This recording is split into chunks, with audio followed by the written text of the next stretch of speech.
Stardew Valley is a country-style role-playing game created by Eric Barone, which debuted on February 26, 2016. It is currently available to play on various platforms, including PC, Nintendo Switch, Xbox, PlayStation, and mobile. You begin by inheriting your grandfather's farm and moving to the rural Stardew Valley. While it first appears to be a simple farming simulator, it also includes caving, romance, home decorating, and many story elements. The main purpose of Stardew Valley is to turn the rundown farm into a vibrant property/business, but it does not have a true ending. It incorporates a fun, easy, and laid-back tone, allowing you to progress at your own pace and your own way. It is a game designed not to have players tense, but to have them relaxed and enjoying the process of the challenge.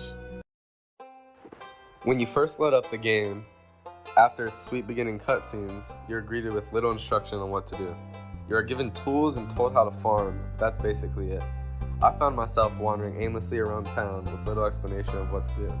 Nikki had previous knowledge of the game, knowing that you can farm, mine, and form relationships with the townspeople, but spent the first half hour of her playthrough ignorant on how to perform many of the activities. Some of the controls were unexpected, like swinging your tools, and most of the instructions are simply not mentioned. I knew that there was a story element, but I did not know how to start the relationships that led to story progression. Characters wander town at seemingly random, making it hard to get to know them at the beginning. Even with the map, it initially feels difficult to find where everything is in this world. With that being said, Stardew Valley is definitely a game you can pick up on quickly as you mess around. It plays well, and we didn't pick up on many issues. In general, the game has a slow start in all of its departments: farming, character interactions, and mining. But once you get the hang of most of the game's features, it becomes an absolute joy and a bit of an addiction to play. The music of this game is fantastic. It completely fits the aesthetic of the game and complements its locations and art style greatly. It's relatively simplistic, but highly catchy and enjoyable, and something that you wouldn't get tired of after a short while, which is good, because this game could be played forever. Regarding sound effects, I appreciate the little details, with different sounds being played depending on the path you walk on. Sound effect check.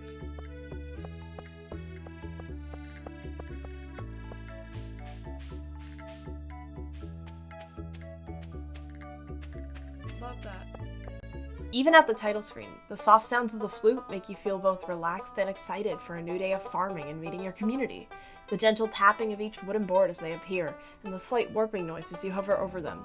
The light clinging of coins as you pick up money, the gentle waves and wind of the beach and the scream of seagulls, the calm but celebratory noise as you obtain an item. All of these and more were intricately designed to create a game with sounds that perfectly complemented the rest of the game's aspects. The art style is incredibly simplistic yet impressively detailed. It includes 16-bit character sprites with more detailed profiles of all the townspeople when you talk to them. Sometimes, working on a limited canvas encourages you to use every pixel to its full potential. This game shows this with wonderfully designed houses, grass, sand, water, furniture, and more. While some could claim the game looks bad, I would highly disagree. A game that only focuses on ultra-realistic and beautiful graphics would be a terrible game without working and fun gameplay.